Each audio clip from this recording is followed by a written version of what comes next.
Section 156. Question tending to corroborate evidence of relevant fact. Heading समजून घ्या.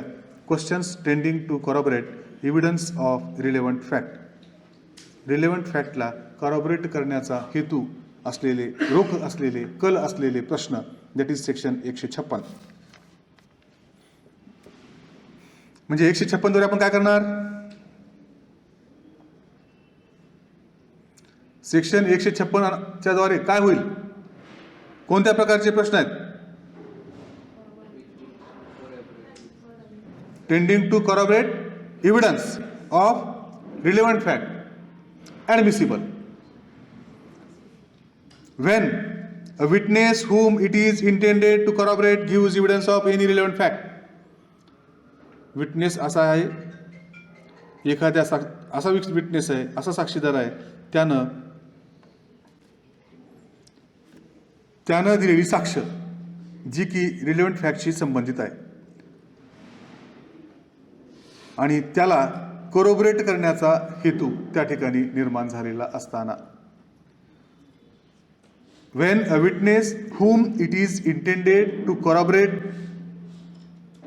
give evidence of any relevant fact. एखाद्या साक्षीदाराने कोणत्याही relevant फॅक्टशी निगडीत असलेली साक्ष कोरॉबरेट करण्याचा इरादा किंवा हेतू असलेला प्रश्न.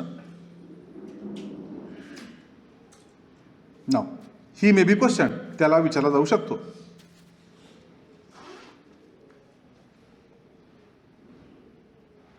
As to any other circumstances which he observed at or near to the time or place at which such relevant fact occurred. And if the court is of opinion that such circumstance, if proved, would corroborate the testimony of witness as relevant fact which he testifies. आता समजून घ्या. एखाद्या साक्षीदाराने कोणत्याही relevant फॅक्टशी निगडीत असलेली साक्ष त्यानं दिली, त्या साक्षीला कॉरॉबरेट करण्याचा हेतुपूर्वक त्याला असं विचारण्यात आलं की रिलेव्हंट फॅक्ट घडली त्यावेळी किंवा त्यावेळेसची परिस्थिती, ऑर द सर्कमस्टान्सेस जी काही त्याला आढळली ती प्रूव्ह झाल्यास न्यायालयाचे असे मत बनेल की साक्षीदार ज्या रिलेव्हंट फॅक्ट विषयी साक्ष देत आहे त्याबाबत साक्षीदाराने दिलेल्या साक्षीद्वारे ती परिस्थिती पोषक बनू शकते, कॉरॉबरेट बनू शकते, असं जर न्यायालयाचं मत त्यावेळी बनत असेल तर साक्षीदाराला अशा प्रकारचे प्रश्न विचारले जाऊ शकतात. परत एक वेळेस साक्षीदाराला कशा प्रकारचे प्रश्न विचारले जाऊ शकतात? तर न्यायालयाचं मत बनलं पाहिजे जेव्हा the witness whom it is intended to corroborate to give evidence of any relevant fact. त्या ठिकाणी हेतू काय? त्या साक्षीदारानं कोणत्याही रिलेव्हंट फॅक्टशी दिलेली साक्ष ही कॉरॉबरेट करण्याचा हेतू, इंटेन्शन त्या ठिकाणी असताना ही मे क्वेश्चन, त्याला तो प्रश्न त्या ठिकाणी विचारला. कोणता? As to any other circumstance which he observed at or near to the time or place at which such relevant fact occurred. त्यावेळी किंवा त्यावेळेच्या आसपास किंवा त्या ठिकाणी किंवा त्याच्या आसपास जी कोणतीही परिस्थिती आढळलेली असेल त्याच्या बाबतीतली प्रश्न त्याला त्या ठिकाणी विचारलं आणि ते प्रूव्ह झाल्यास न्यायालयाच्या न्यायालयाचं मत असं बनलं की साक्षीदार ज्या रिलेव्हंट फॅक्टविषयी साक्ष देत आहे त्याबाबत साक्षीदाराने दिलेल्या साक्षीला ते सर्कमस्टान्स हे कॉरॉबरेट होऊ शकतं, असं जर न्यायालयाचं मत बनत असेल तर मग मात्र साक्षीदाराला तशा प्रकारचे प्रश्न विचारले जाऊ शकतात. नाही समजते का? नाही. साक्षीदाराला कशा प्रकारचे प्रश्न विचारले जाऊ शकतात? तर ज्या प्रश्नाचा रोख रिलेव्हंट फॅक्टला कॉरॉबरेट करण्याचा आहे आणि रिलेव्हंट फॅक्टला पुष्टी मिळण्याकडे कल असलेले प्रश्न त्या साक्षीदाराला विचारले जाऊ शकतात. परंतु असे प्रश्न विचारत असताना न्यायालयाचं समाधान झालं पाहिजे की त्यानं दिलेल्या त्या टेस्टिमनीद्वारे जो सर्कमस्टान्सेस, जे काही सर्कमस्टान्सेस त्या ठिकाणी त्यानं पाहिले, याला तिथं पुष्टी मिळेल की सॉरी, किंवा ती परिस्थिती, ते सर्कमस्टान्सेस हे कॉरॉबरेट होतील आणि त्यानं दिलेल्या टेस्टिमनीला पुष्टी मिळेल, असं जर न्यायालयाचं मत बनत असेल तर मग मात्र त्या ठिकाणी त्या साक्षीदाराला तशा प्रकारचा प्रश्न विचारला जाऊ शकतो. Provision. When a witness whom it is intended to corroborate give evidence of any relevant fact, he may question as to any other circumstances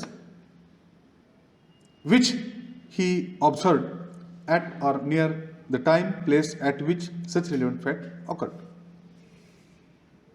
आता ही पार्ट सेकंड लक्षात घ्या, ही थोडंसं ट्विस्टिंग आहे. त्याला त्या ठिकाणी अशा प्रकारचे प्रश्न, त्या सर्कमस्टान्सेस बद्दलचे प्रश्न त्याला विचारले की कशा प्रकारे ही रिलेव्हंट फॅक्ट त्या ठिकाणी घडून आली,